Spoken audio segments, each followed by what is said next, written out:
Dragging on them bags like that. I appreciate your take, and I'm glad that you want to see black people have things. Let's start there. Like I'm that makes me glad. The ADOS kind of slant of it though, I'm bothered by the FBA ADOS people. Flashback to that's when y'all flashback and bring some order to this house of ill repute. I think America would applaud you. Will America applaud a pimp? I'm gonna show If them you how do real that, pimp. I'm yes. gonna show If you do this, if you slap them around a bit and get them, knock some sense into their head, and at the very least, if they're going to be whores for the people.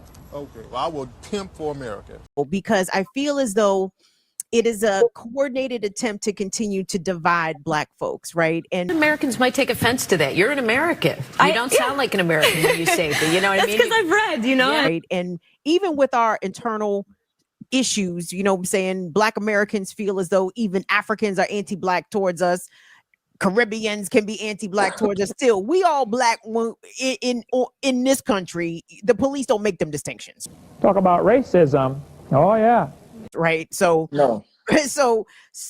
But if there's going to be reparations made, like the transatlantic slave trades went from Africa to the Americas, back up to London for shipbuilding and sail masting and the iron works and all that shit that went into the actual mechanics of slavery and transporting enslaved Africans. So I can't see how other slave colonies could be excluded from a reparations conversation. Well, because that's what, right? But I'm just saying that, like what other economists have said and other groups of people said, like if the Japanese people, Vietnamese people want to get reparations, they have to make their own claim from the government outside the United States, right? When slavery, This nigga an actor. This nigga's an actor.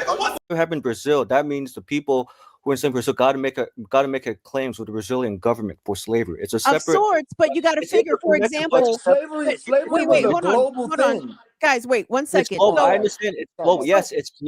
But so you know that Lords of London underwrote and was the underwriters and the insurers of slave ships, right? Like Lords of London is not a US based company, and yet their capital, you know what I'm saying, what they were able to provide enslavers and transporters of enslaved people and resources helped to generate trillions of wealth, not only for them but for the colonies also, right? So my issue is not exclusively with the American government. If we're talking about reparations for enslaved people that were brought here, because there was a global component to it. There was a European component to it in addition to, right? So my beef, if we're talking about reparations, can't ever exclusively be with the American government, right? Same with enslaved people or descendants of enslaved people in Brazil. It wasn't Brazilian ships. It was Portugal. You know what I'm saying? So we're like, that check needs to be coming from the EU conglomerate in addition to American corporations. Racism. I agree. But the point I'm trying to make is that when the Africans got enslaved in Europe, they got to make their claims to the European government to get reparations. Just like American freedmen who were enslaved in America got to make their claims with the U.S. Government.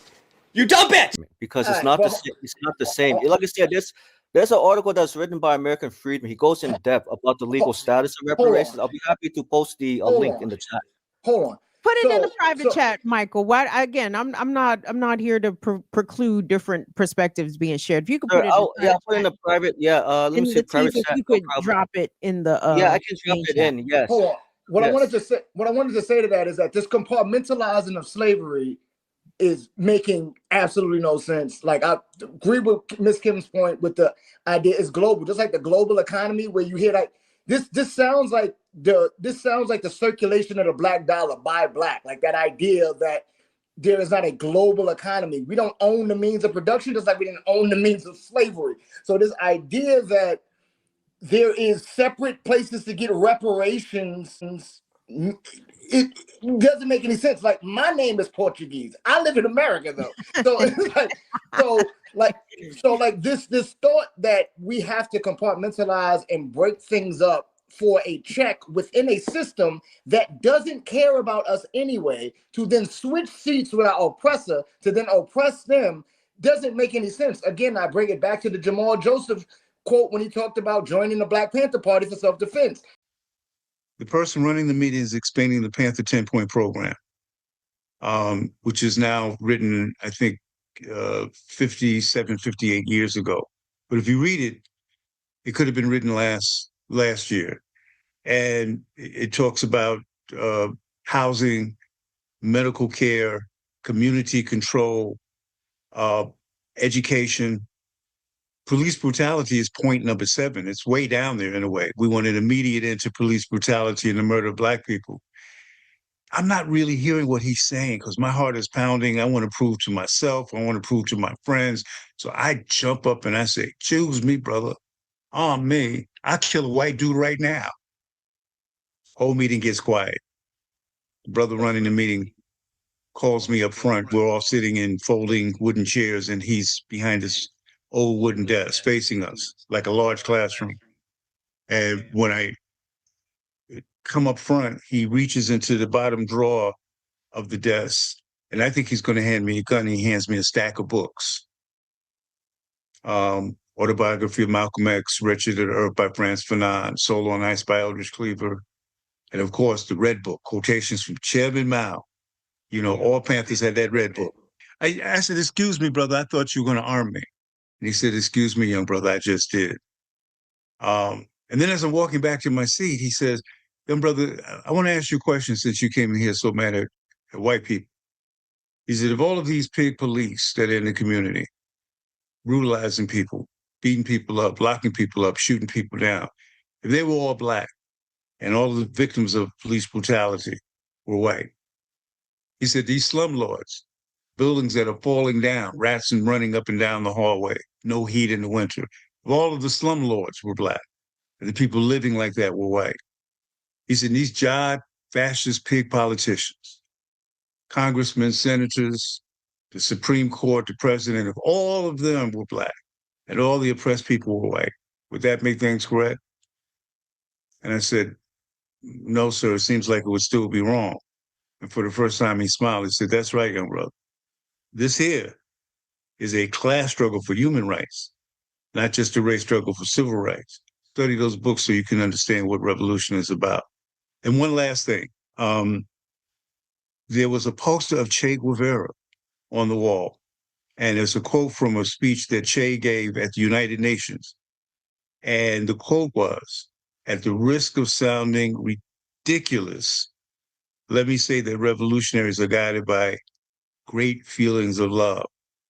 So my head was spinning, my world was turned upside down, and within 15 minutes of walking to a Panther office, I started to have a context of struggle and an approach to revolution that not only shaped my experiences in the Black Panther Party, as political prisoner of war, the BLA, but till this day about that approach to struggle, understanding the real foundation, what we're fighting for, and understanding the utmost that we need to be guided by great feelings of love for the people. So this is the understanding that we're arguing for money from people that don't want us that don't want us to have anything, let alone money.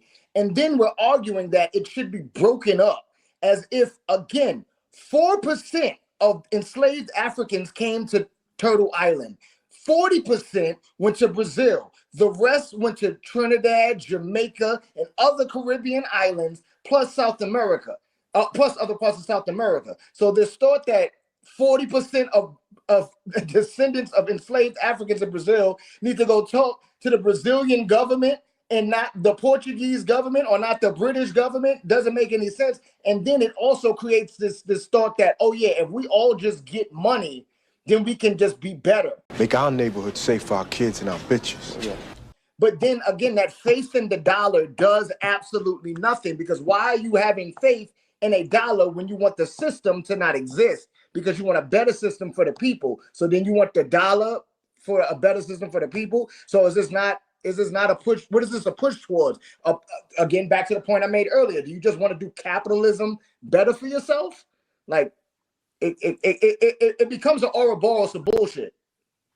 I'm not saying that a capitalist system not be dismantled. I agree that capitalism needs to go, but what I'm saying is that for American freedmen to get what's due to them, it's a check, Caspian reparations. I no longer value your opinion. Never mind. You could keep that to yourself. Other groups have received reparations. We didn't tell them, hey, Japanese Americans, Jewish Americans, when you guys receive reparations, we're not going to end capitalism. But I'm just saying for American freedmen, we should not be telling them what to do. Hey, we can't get to reparations. We got to end capitalism. No. We can walk and chew gum at the same time. Cut them the check and then end capitalism at the same time. It's very simple. It does not take a rocket scientist. And then listen to me. We deciphering something here for make fucking sense. Make it make sense to me. And then for the claim about there's some people move to Europe, Brazil, right? It's going to be based on their birthright, where they're born, to make the claim for reparations. Like I said, if you should watch, there's a guy who breaks this down. His name is Donovan Sadiq. He talks. That's why I've cremated this new program called Book on Fire. It's about reparations. Like, for example, he's American freedman. If you were to move to, let's say, Jamaica, right? He can't claim reparations in Jamaica because he was not born in Jamaica.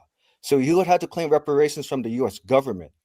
And it's the same thing when other groups of people move to the United States of America because they made a choice. So they got to claim reparations from their country of origin.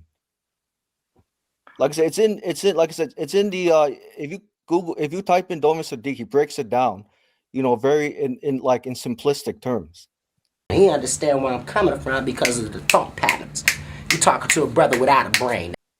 Again, so basically this discussion has just become a Pyrrhic victory, because like it's not about victory. I'm just making a no. I'm sorry. Just let me just finish this point. This has become a Pyrrhic victory. You're looking for a way to do capitalism better. More power to you. Have fun with that. All right now. I do appreciate you, Miss Kim. I'm gonna go ahead and head out.